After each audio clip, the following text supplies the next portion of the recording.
Welcome to Tips with Andrew. I am Andrew Sapiano. Thank you so much for joining me on this happy Friday. Happy Friday. And the best part about this Friday is it's a long weekend up here in Canada. Heck yeah. The Victoria Day long weekend. Oh man, it is, what a great time to be alive right now. I tell you, the warm weather is here. The sun is shining. Everything is awesome. Let's get rocking. Quick update before we get started. Geranium is actually it's 15% off this month for up until the end of the month. Geranium is actually considered the poor man's rose. So it is basically good for everything. It's got regenerative properties in it, and it's awesome for overall wellness. It's actually great for promoting a healthy immune system. So if you're interested in stuff like that, definitely drop me a comment, send me a message, reach out to me. Now's the time to get it. Still, a week and a little bit to go. So, but and then I have launched a weight loss course for beginners. Discover 5 little known secrets to losing weight. It is an online digital course for download. If you or somebody you know of is interested, definitely drop me a comment, send me a message. Now's the time. There's tons of cool stuff that comes along with the initial launch, and I'm super excited to put it out there into the world for people to consume. I'm so excited right now. So definitely reach out to me and we'll get you started on that. Today is actually National or International World Bike to Work Day. And you know, it's one of those days that I really liked when I saw this, actually, because it starts off with December 31st, we've got plans, hopes, dreams, ambitions, goals, right? When New Year, new me is really one that I hear a lot of. I'm going to do things differently this year. I'm going to, start that new workout routine. I'm going to do all the stuff that I'm supposed to, and I'm going to, make the changes in my life that are going to be lasting forever. And then January 3rd comes along and you're like, wow. Yeah, but I'm busy right now, and I got stuff to do, right? So, and now we're, almost at the end of May, coming into the summer season, and you're looking at yourself in the mirror, all the clothes that are happening on your body, and you're like, what happened here? I need to do some serious thinking, reconsidering about what I do on a daily basis. So that's where I wanted to come on, give some reasons as to why you should consider biking to work. I get it, right? Biking to work isn't the funnest thing to do. And it comes along with a whole other list of things that you have to make sure you have. But, the overall health and wellness benefits of it, right? The benefits to the planet, to the earth, all that stuff it way outweighs all of the burden that it's going to do for you for an extra 15, 20 minute bike ride. I mean, if you work an hour drive away, right, we're probably not biking to work. I know at my work there's people that it takes them 2-3 hours to drive to work.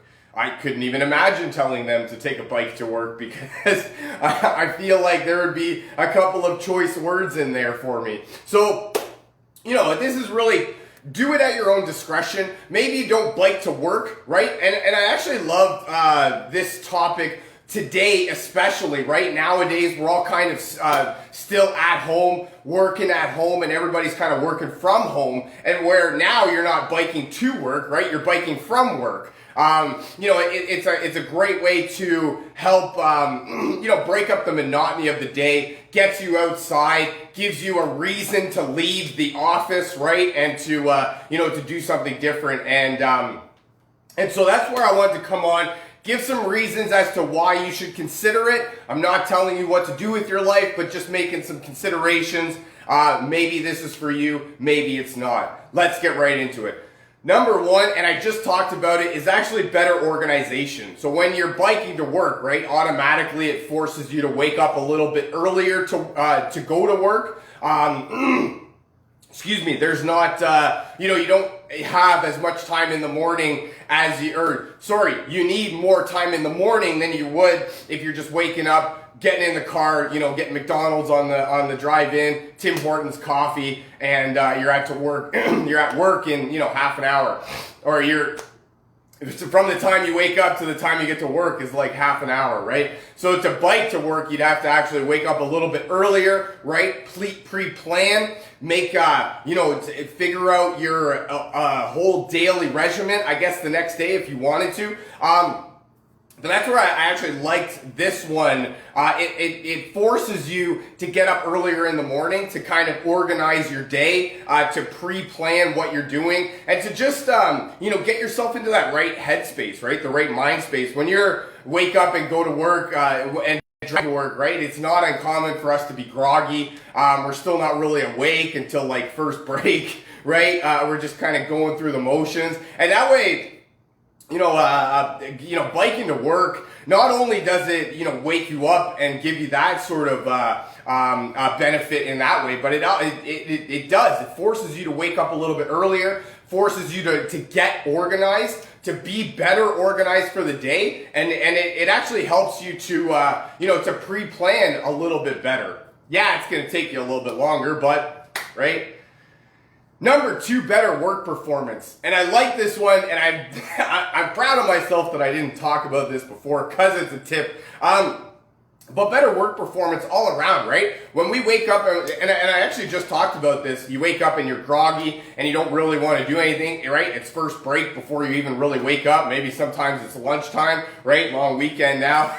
Maybe come Tuesday morning, it's going to be about lunchtime before people wake up. And this is... that's where, that can really work against your work performance. It can really deter you from meeting your daily, weekly, monthly, yearly goals. If you're, that groggy when you're in the morning and it's taking you, 2-3 hours in order to really get stuff accomplished. So better work performance. And then, right, when you're biking, you're waking up, right? So you're outside and you're kind of forcing yourself to be awake, right? You have to, be consciously aware of what's going on. As much as in a car, you have to be consciously aware.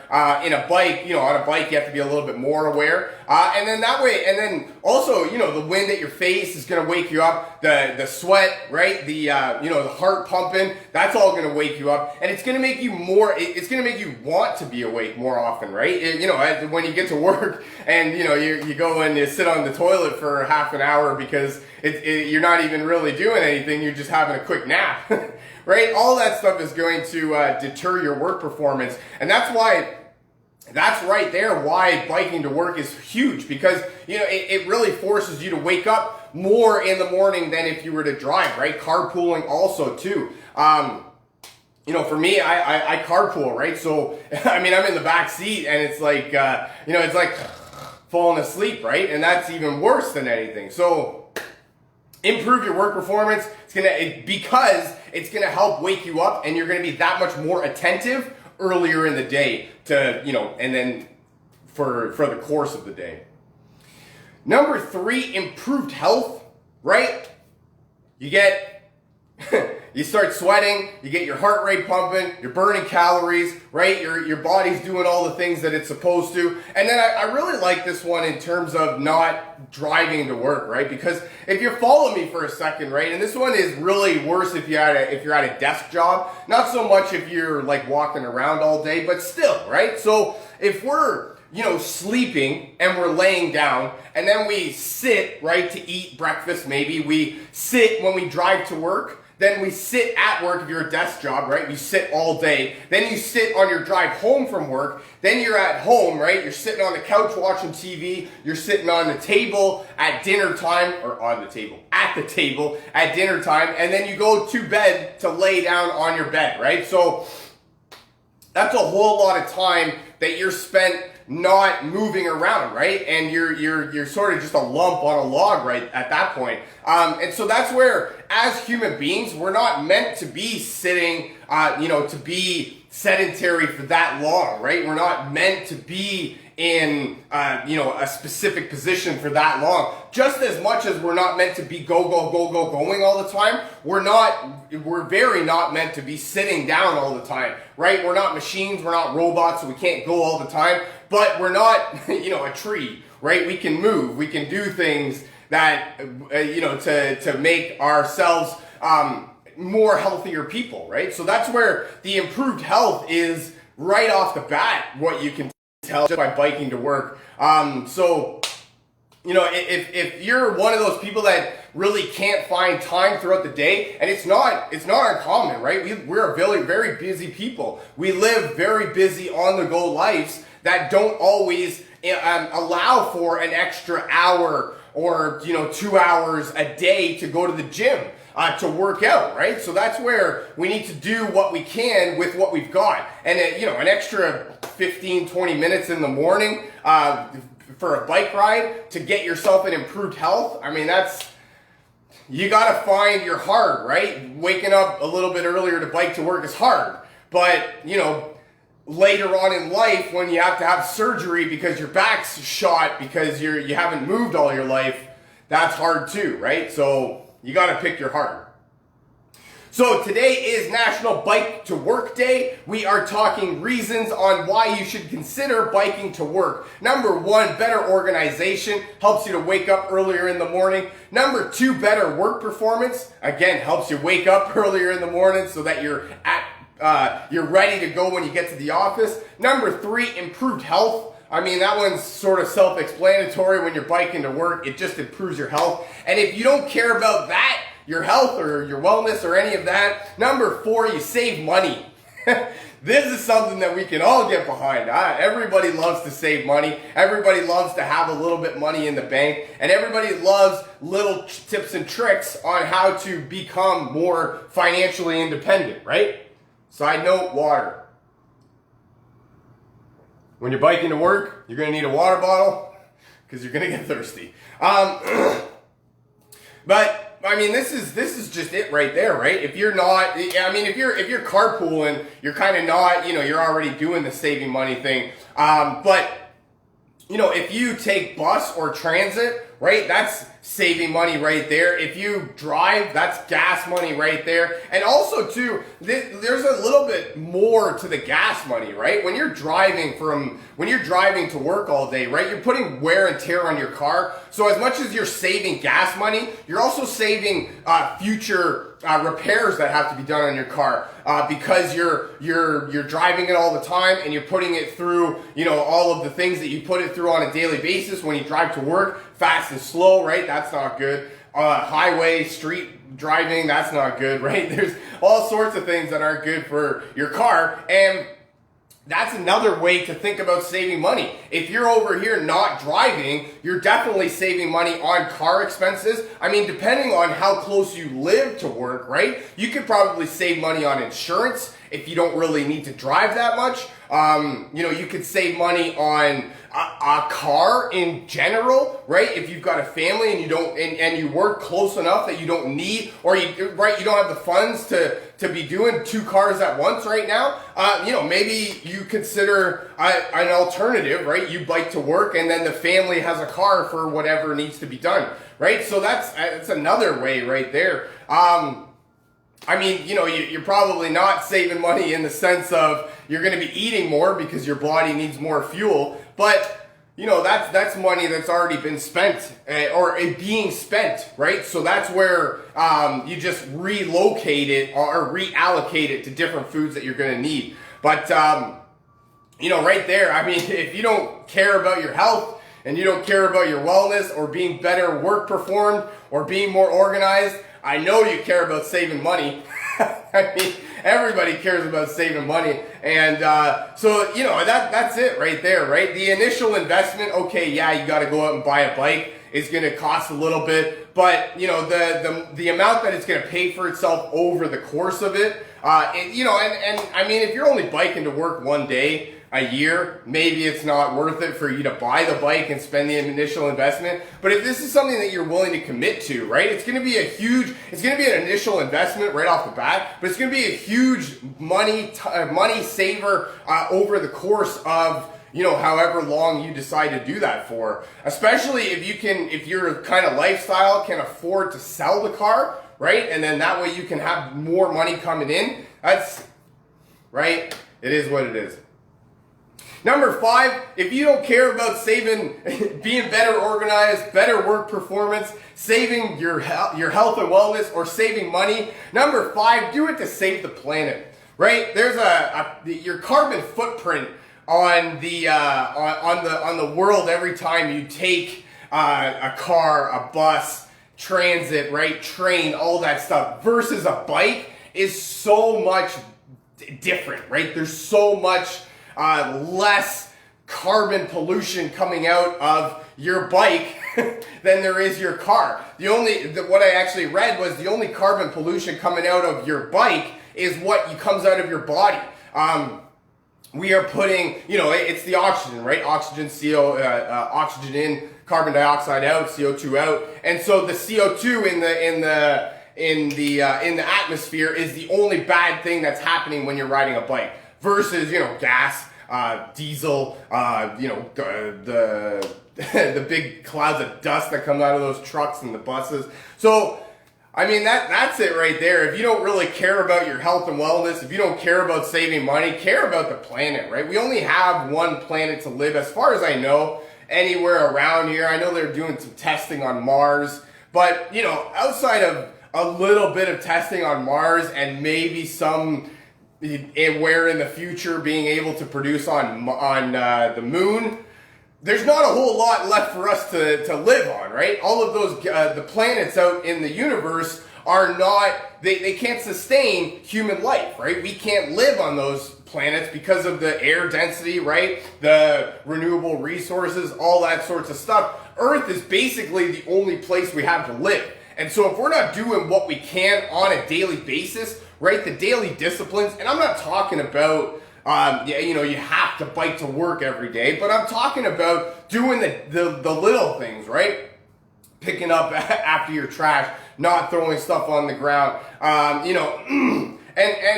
that way we can really help preserve our planet. I believe, I heard something along the lines, and I don't know how true it is, but it's something like, 2 or 3%, and that might even be too high, of the world's water content is drinkable, right? There's 2% out of the whole water in the world that is actually consumable for humans.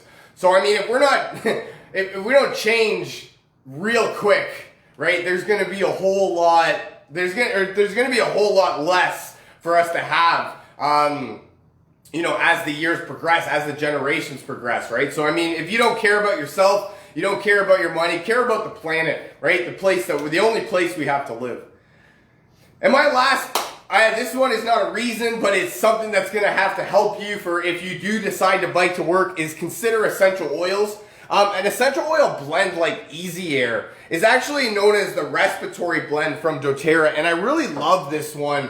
I love the way that it helps to open up my airways, right? When you're biking or doing really anything outside, it can be very much, you start breathing heavy, right? You're wheezing, you can't really catch your breath. That's why I love the Easy Air, just putting it on my neck right there. I actually have a roller bottle that I love using for that type. I can just roll it on my neck just like that. And so that makes it really easy to help open up my airways, allow for clear breathing. And then especially if you don't do a whole lot of working out, it's going to be a tough task for you to bike for that long without really wheezing, without having to catch your breath and stop for a little bit. So that's why I love Easy Air. And then my next oil that I have is a blend. It's actually a lotion called Deep Blue Rub. And I put this in here for a specific reason, because if you're going to be biking to work, maybe not by the time you get to work, but eventually throughout the day, you're going to be a little bit sore. Your legs are going to hurt a little bit. Maybe your bottom's going to hurt a little bit. And you're not really going to feel the best, right? So That's where I love the deep blue. It creates that, it's got peppermint in it, so it's got that cooling, soothing sensation, right? Very great for muscles that are tired or overworked. And if you're biking, you're definitely going to be overworking your muscles. That's all I got for you for today. I really hope you guys enjoyed this. I know I had some fun making it. Feel free to share this with your friends, a family member, perhaps somebody from your team that you feel needs to hear this. If you'd like to learn more about essential oils or how to get your hands on some of this cool stuff that I'm talking about, or if you would like a free sample of oils, definitely drop me a comment, send me a message saying me, and we'll get you rocking and rolling. Thank you so much for joining me. I really hope you guys have a fantastic rest of your Friday and an even better Victoria Day long weekend, and I look very forward to talking to you again. Stay safe. I love you guys. Bye for now.